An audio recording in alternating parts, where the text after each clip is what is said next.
Les jambes de femme sont des compas qui arpentent le globe terrestre en tous sens, lui donnant son équilibre et son harmonie. À sa montre, il regardait le temps qui passe, et ses souvenirs le narguèrent à la face, sa mémoire bardée de ce visage de fantôme, un miroir qui projetait ses derniers atomes. 1 an déjà qu'elle est partie en laissant la porte ouverte, avec dessus plaqué en post-it le peut-être d'un retour. Mais pour lui, il en avait marre toute l'année, c'était l'hiver. Il voulait enfin affubler le printemps de ses atours. Il décida donc de remuer ciel et terre pour que le hasard le rencontre au détour d'un carrefour. Il aurait pu invoquer sa fourche chez Lucifer du moment qu'il était sûr de recroiser son amour.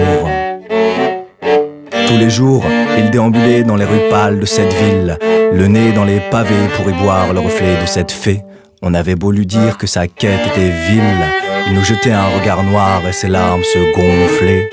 Elle habitait dans sa tour d'ivoire au 4e et ne voulait plus entendre chanter son prénom, tant elle a changé des temps de pluie de requiem contre une renaissance à l'horizon du monde, même si parfois, oh oui, parfois elle regrettait. Chaque semaine, il avait pris le pli à des heures différentes dans ce café de prendre son martini pour boire cette romance errante en guettant toujours la porte de sortie. Mais à la moindre silhouette ressemblante, son cœur palpitait d'envie, sa gorge serrait, ses mains tremblantes, mais ce n'était jamais sa Félicie. En partant, il laissait toujours une missive, en espérant qu'elle allait s'asseoir à leur première table. Même cette chance était presque impossible, il y voyait une fin heureuse dans cette fable. Elle déambulait vêtue d'opale, rue de la Lune, vers ce café qu'on appellera les Deux Lucioles. Manque de bol, parfois le destin a des lacunes et préfère garder les retrouvailles dans sa fiole.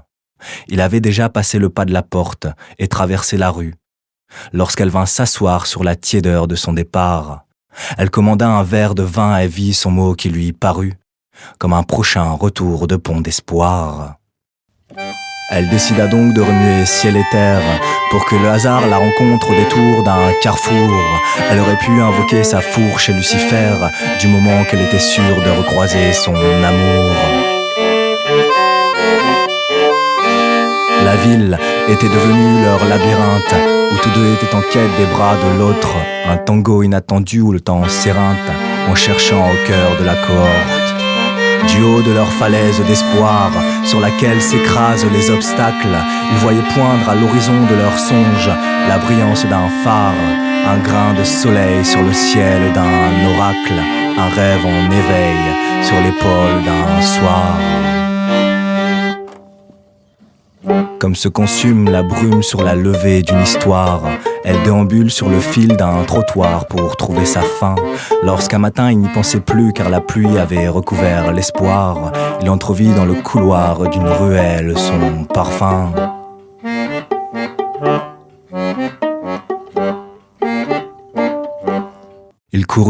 Il courut à cœur perdu vers cette silhouette au loin, mais cette femme s'est évanouie dans les bras d'un boulevard. Il sentait qu'il était si proche et pourtant si loin, qu'il dut retenir ses larmes de tulle dans un buvard. Mais trop tard, il aurait voulu voir son visage au moins.